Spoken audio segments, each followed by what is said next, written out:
ভয়ঙ্কর এক অন্ধকার জগৎ গড়ে তুলেছিলেন আফ্রিদি। রহস্যময় সেই জগতের প্রতিটি পরতে পরতে ছড়িয়ে আছে মানুষের দীর্ঘশ্বাস। এই ভিডিওটি তৌহিদ আফ্রিদির আস্তানায় ধারণ করা। এখানে নতুন কোনো কন্টেন্ট ক্রিয়েটর আওয়ামী লীগের পক্ষে কাজ করতে রাজি হলে তাকে বরণ করা হতো। লাস্ট নির্বাচনের আগে অনেকগুলো কন্টেন্ট ক্রিয়েটরকে বলা হয় যে তারা যেন দেশের বিভিন্ন উন্নয়ন নিয়ে, মেট্রো রেল নিয়ে, এক্সপ্রেসওয়ে নিয়ে, আরও বিভিন্ন রাস্তাঘাটের উন্নয়ন নিয়ে ভিডিও বানায়। তখন কিন্তু আমাদেরকে কাউকে মেবি বলা হয় নাই, ইভেন আমাকেও বলা হয়নি যে সরকারের পক্ষ নিয়ে কোনো ভিডিও বানাও বা কোনো ব্যক্তির নাম মেনশন করে কোনো ভিডিও বানাও। আফ্রিদির আয়োজনে আওয়ামী লীগের পক্ষে কাজ করতে চাওয়া কন্টেন্ট ক্রিয়েটরদের নবীন বরণ অনুষ্ঠানের ভিডিও ধারণ করা সহজ হলেও একই জায়গায় যখন কাউকে শাস্তি দেয়া হয় সেই ভিডিও রেকর্ড করা অসম্ভব।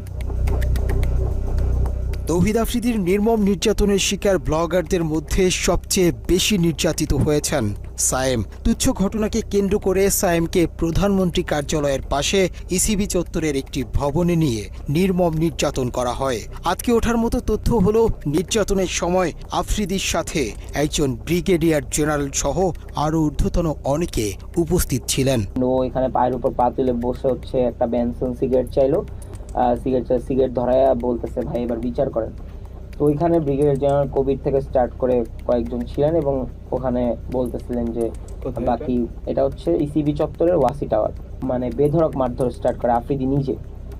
ও এক হাতে সিগারেট খাইতে থাকে আর এক হাতে আমাকে ঠাস ঠাস করে প্রায় মানে আমি তো গুনতে পারি নাই, কারণ আমি তো অনেক মারধরের শিকার হয়েছি। প্রায় 30 থেকে 35টা থাপ্পড়ও আমাকে মারে খুব জোরে জোরে। আর আমি স্টিল বসেছিলাম যে আসলে মানে আমাকে বসাই রাখছিল এরকম একটা চেয়ারের মধ্যে যে আমার আসলে নড়াচড়া করার কোনো ওয়ে ছিল না।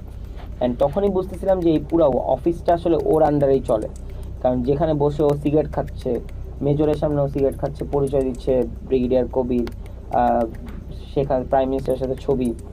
অ্যান্ড আমাকে বলতেছে এখানে অনেক এমপিরা এসে মারধরের শিকার হয়, মাইক খেয়ে যায়, এরপরে ওদের শিক্ষা হয়, আর যদি শিক্ষা না হয় তাহলে গুম করে দেওয়া হয়। তো এরপর থেকে আসলে আমরা জিম্মি হয়ে যাই যে ও তো এরকম একটা বাজে ভিডিও আমাদের করে রাখছে। সরকারি বাহিনীর কর্মকর্তাদের সামনেই আফ্রিদি সায়েমের মাথায় পিস্তল ঠেকিয়ে গুম করে ফেলার ভয় দেখায়। তোকে এখন গুম করে দেওয়া, তোর লাশ কই পড়বে এটা তোর মা বোনও খুঁজে পাবে না, তোর তো বাপ নাই, তুই তো বুঝবি না, তোর মা বোন তোরা হারাইলে বুঝবে।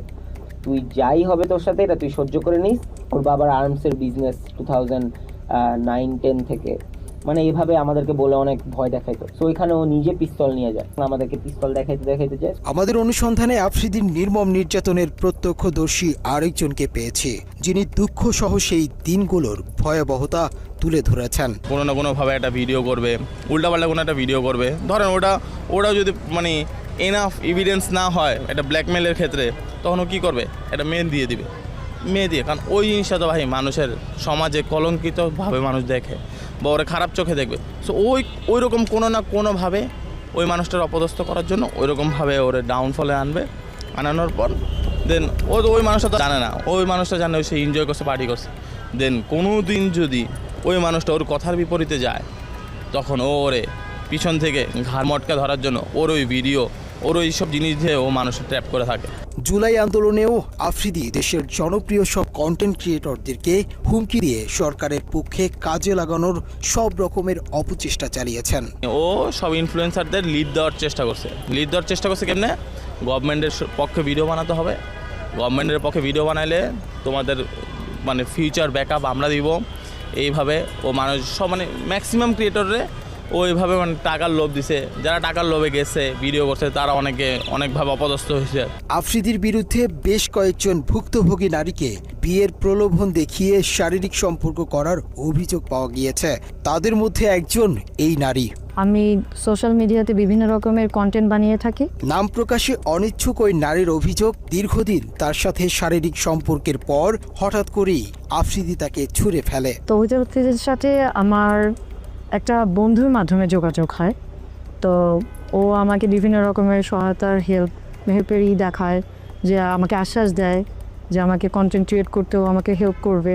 এভাবে করে আমাদের কথা চলতে থাকতো, এক সময় মানে সম্পর্কের দিকে এগিয়ে যায়। ভুক্তভোগী ওই নারী শেষ পর্যন্ত চেষ্টা করেছিল আফ্রিদির সাথে সংসার করবার, কিন্তু ডিবি অফিসে ডেকে নিয়ে তাকে গায়েব করে দেওয়ার হুমকি দেয়া হয়। তারপর আফ্রিদির সাথে সংসারের স্বপ্ন শেষ হয়ে যায় তার। সবশেষ আফ্রিদির সাথে তার সম্পর্কের বিষয়টি সোশ্যাল মিডিয়াতে প্রকাশের হুমকি দিলে আফ্রিদি তাকে উল্টো হুমকি দেয় মুনিয়ার মতো পৃথিবী থেকে সরিয়ে দেয়ার। আমি জানতে পারি যে বিভিন্ন মেয়েদের সাথে ওর সম্পর্ক আছে, ইভেন মুনিয়া নামে যে একটা মেয়ে আছে ওর সাথে ওর সম্পর্ক। তো আমি এটা জেনে ওর সাথে আমি একটু রাগারাগি করি, কারণ এটা স্বাভাবিক, আমার একটু খারাপ লাগতেই পারে, আমি যেহেতু ওকে ভালোবেসে ফেলেছি। তো ওকে আমি বলার পরেও আমার সাথে খুব বাজেভাবে রিয়াক্ট নেয়, বলে যে একসময় এরকম বলে যে মুনিয়ার যেরকম অবস্থা হয়েছে আমারও ঠিক সেরকম অবস্থা হবে, মানে ইনডিরেক্টলি ও আমাকে ভর্তার হুমকি দেয়। ওই নারীর অভিযোগের সূত্র ধরে আমরা বেশ কিছু ফোন রেকর্ড হাতে পাই, যেখানে মুনিয়ার বাসায় আফ্রিদির যাওয়া আসা এবং বিভিন্ন সময় ঘনিষ্ঠতার প্রমাণ মেলে। মুনিয়ার সাথে আফ্রিদির ঘনিষ্ঠতা এবং আরেক প্রেমিকার বক্তব্য মেলারে মুনিয়ার হত্যার রহস্য অন্যদিকে মোড় নিতে পারে। কি জানি মাত্র বললাম, এটা রিপিট করো। বলছে রসকস থাকবে না, মানে তুমি টাইম দিবা না, এটা তো আছেই। ও রসকস থাকবে না বিয়ের পর, বিয়ের আগেই রসকস না, বিয়ের পর তো আরো দূরের কথা। ঠিক আছে, উনি কিভাবে বললো? ওনাকে কি তোমার উপরে কিছু? হ্যালো, হ্যাঁ, কোথায় তুমি? হ্যালো, হ্যাঁ, কই কি করো? এই যে আমি রাত্রেবেলার মধ্যে আসতেছি। ও, কোথায় আসবা? তোমার ঠিক করবো রাতে। আচ্ছা ঠিক আছে, ফোন দিও, আগে জানাও। হ্যাঁ, কোথায় তুমি? অফিস কাজে। অফিস থেকে গাড়ি চালাও? না অফিস। আচ্ছা, তো এখন কি করবো বলো একটু? কি করবো মানে বুঝিনি। মানে আজকে দেখা করবেন আমার সাথে একটু? রাত্রে দেখো, চলো। আচ্ছা, শেষ ফোন করে দিও। না, আমি মানে মাত্র ইন্টারকন্টিনেন্টাল থেকে বেরোচ্ছি। হ্যাঁ, আমার কথা হচ্ছে আমি আসতে পারবো, কোনো সমস্যা নেই, কিন্তু আমি তো একটু ড্রাঙ্ক। প্রবলেম হবে? না, সমস্যা কি? আচ্ছা ওই কথা বলতে পারো না? হইছে মাইকাবা। হ্যাঁ, বুঝি নাই, সরি। মাইকাবা গাদা কথা। কেন তুমি গাদা কেন? তুমি এত ন্যাচারাল ভাবে কথা বলতে পারতা? হ্যাঁ, আমি ন্যাচারালি কথা বলি। হ্যাঁ, কি করো? আচ্ছা যাক, একটু 1%। হ্যাঁ, এটা আমি একটু জানা রাখলাম। আর এই আমি আসছি এত দুষ্ট কেন তুমি? এসব ছাড়াও ডিবি হারুনের ক্ষমতায় আরেকজনের গার্লফ্রেন্ডকে বাগিয়ে নিয়ে বিয়ে করেছেন আফ্রিদি। শামসুল আরেফিন নামের একজনের সাথে আফ্রিদির বর্তমান বউ রিসার ছিল প্রেমের সম্পর্ক। পরে আরেফিনকে নানাভাবে হুমকি দিয়ে হারুনের দাপটে রিসাকে বিয়ে করে আফ্রিদি। রিসার সাথে আমার সম্পর্ক হয়, আমার থেকে বেশি সেই আমাকে বেশি ভালোবাসতো। হঠাৎ করে আমার একদিন রাতের বেলা, রাত 12টা 12:30টার দিকে ফোন আসে। তো ফোন এসে বলে যে আমি ডিবি কার্যালয় থেকে বলছি, আপনি বলে কোন মেয়েকে ডিস্টার্ব করেন। তা আমার ধারণা হলো আমি তো কোনো মেয়েকে ডিস্টার্ব করি না, কারণ আমার সাথে অলরেডি রিসার একটা ভালো সম্পর্ক, সামনে বিয়ে হবে। তো ডিস্টার্ব যদি নেক্সট টাইম করি, তারা বলে আমাকে ডিবি কার্যালয়ে নিয়ে যাবে। বলতে বাধ্য হলাম যে একটা সুন্দর সম্পর্ক, সে আওয়ামী লীগের পাওয়ারে, ডিবি হারুনের পাওয়ারে এবং তার প্রশাসন দিয়ে আমাকে হ্যাস্ত করার চেষ্টা করছে। কিন্তু আমি তো একটা সাধারণ মানুষ, তাই আমি এই জিনিসগুলা নিয়ে কোনো আর আগাই নাই।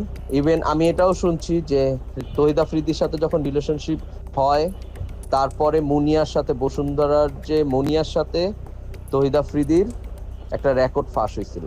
তো ওই সময় রিসার সাথে ওর সম্পর্ক নষ্ট হয়ে গেছিল। রিসাকে ও বিয়ে করার কারণ হলো একটা ট্র্যাপে পড়ে গেছে রিসা, কারণ তহিদ আফ্রিদির চরিত্র তো ওরকম ভালো ছিল না। তো একটা ট্র্যাপে পড়ে গেছে, তার মধ্যে শেখ হাসিনা পালাইছে, শেখ হাসিনা সরকার চলে গেছে, আওয়ামী লীগ চলে গেছে। তো ওই পারপাসে ও রিসাকে বিয়ে করছে। আফ্রিদির বিরুদ্ধে এখন পর্যন্ত মোট 2টি মামলার তথ্য পাওয়া গেছে। এসব মামলার মধ্যে যাত্রাবাড়ি থানার CR 565/24 নম্বর মামলার অভিযোগে বলা হয়েছে, জুলাই আন্দোলনে আসাদুল হক বাবু নামের এক বিক্ষোভকারীকে সরাসরি হত্যার পরিকল্পনা ও বাস্তবায়নে কাজ করেছে তৌহিদ আফ্রিদি। মামলার অভিযোগে আরও বলা হয়েছে, আন্দোলনের সময় যাত্রাবাড়িতে হাসিনার পক্ষে অস্ত্র সরবরাহ করেছে তৌহিদ আফ্রিদি। মামলা তো একটা চলমান অবস্থায় আছে আর কি।